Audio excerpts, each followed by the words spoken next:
Pergunta: por que as pessoas acreditam em Deus? Existem inúmeros deuses nas mais diferentes religiões, em todo o canto do planeta. Inclusive, podemos observar que algumas religiões possuem mais de um Deus. Deus pode ter várias expressões, inúmeros significados, mas o que há em comum nessa diversidade toda, e mais humano, é que a maioria das pessoas acreditam em Deus. O que justificaria essa crença? Essas e outras respostas aqui, dentro do nosso Covil Sociológico.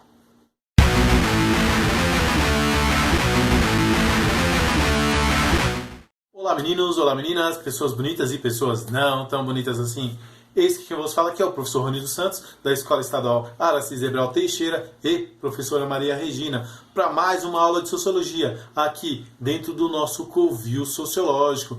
A aula de hoje é Ideologia e Comportamento, e dentro do tema da nossa aula, veremos crença e comportamento. Tentar entender por que as pessoas acreditam em Deus. Tentar achar uma resposta sociologicamente satisfatória. Lembrando que essa aula é para o segundo ano. Esse é o nosso terceiro vídeo desse nosso segundo bimestre. Vamos para a aula, rapaziada? Vamos lá ver como é que funciona isso? Vamos desenrolar essa ideia?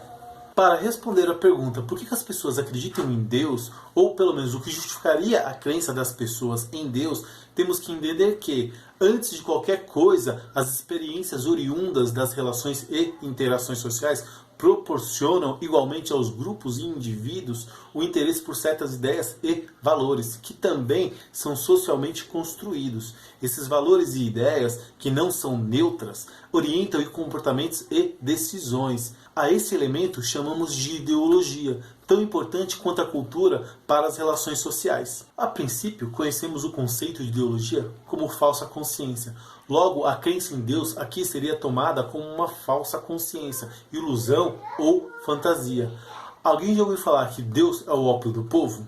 Sim, é uma frase escrita pelo filósofo Karl Marx. Mas por que o filósofo Karl Marx chega à conclusão de que ideologia é a representação de uma falsa consciência? Deus e as religiões nada mais seriam do que um fruto da nossa falsa consciência, uma ilusão ou fantasia.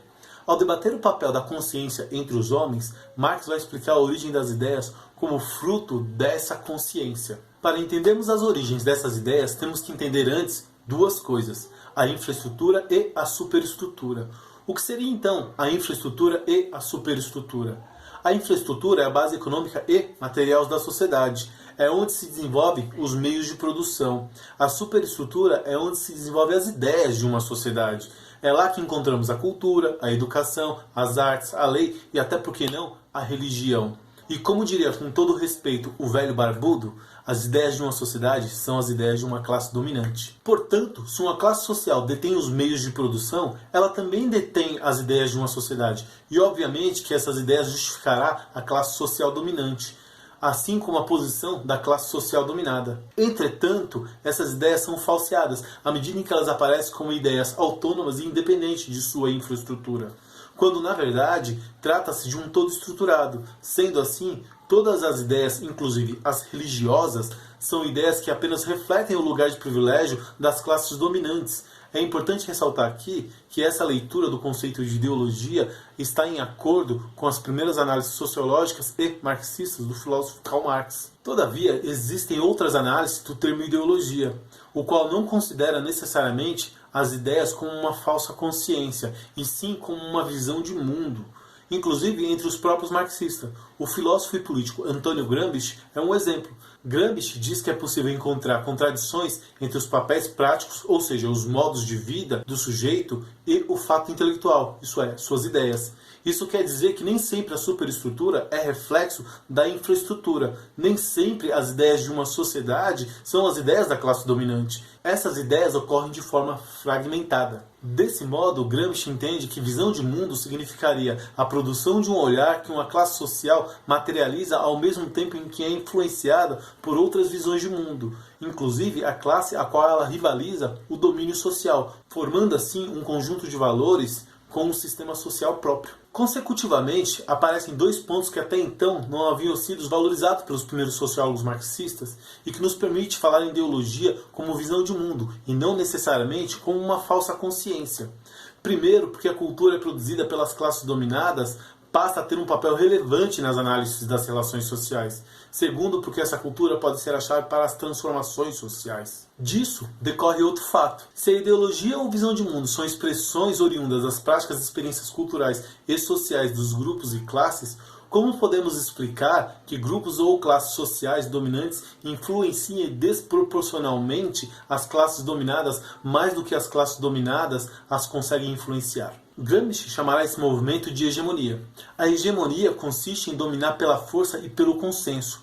Esse consenso seria exatamente os meios de propagação das ideias como educação, mídia, artes e religião. Todavia, as classes dominadas não necessariamente se encontrarão inertes à produção cultural e ao domínio, isso é, à hegemonia das classes dominantes. Conforme a classe dominada produz suas ideologias, necessariamente ela também produzirá intelectuais que contraponham as visões de mundo produzidas pelas classes dominantes. A essa construção, Gramsci deu o nome de contra-hegemonia. A contra-hegemonia tem como objetivo denunciar a submissão das classes subalternas às classes dominantes. Nesta lógica, as ideias produzidas pelas classes dominadas teriam como seu papel principal um caráter emancipatório. De tal modo que isso é verdade, se formos olhar o papel da religião na nossa sociedade, é possível ver inúmeros religiosos progressistas cumprindo um papel de denunciar a submissão das classes subalternas às classes dominantes. Por exemplo, Leonardo Boff, padre excomungado pela própria Igreja Católica, sempre teve um papel atuante na luta pelos mais desfavorecidos. Um outro exemplo é o padre Júlio Lancelotti, que promove ações usando a pastoral da Igreja Católica junto aos desfavorecidos. E para não ficar somente nos exemplos de padres, o pastor evangélico Mike Rodrigo Vieira tem se destacado exatamente por ser um pastor progressista, em meio a muitos pastores conservadores. Portanto, religião não é o ópio do povo e nenhuma falsa consciência. E por que as pessoas acreditam em Deus? Porque é parte das suas experiências culturais e sociais, porque é uma forma que as pessoas têm de criar uma visão de mundo. Portanto, um modo completamente legítimo de ver o mundo. Ou seja, as pessoas têm o direito de crer naquilo que justifique sua visão de mundo. O que é questionado aqui desse ponto de vista é se essa visão de mundo é influenciada por uma classe dominante ou se ela reconhece a visão de mundo produzida dentro da sua classe. Cabe dizer também que se você questiona a religião do outro, como se a crença nessa religião no fundo tratasse de uma falsa consciência, você está reproduzindo a visão de mundo da classe dominante, que domina exatamente pela fragmentação da classe a qual ela domina. Todos devem ter suas crenças respeitadas, inclusive os que não creem, e vice-versa. Então, galera, essa foi a aula de hoje. A gente espera que vocês tenham gostado. Se puder, deixa um like, se inscreve, comentário, faz essa com nós aí, dá uma devolutiva, fala o que vocês estão achando. E aí a gente fica por aqui. Ó, beijo do prof, se cuidem e até a próxima.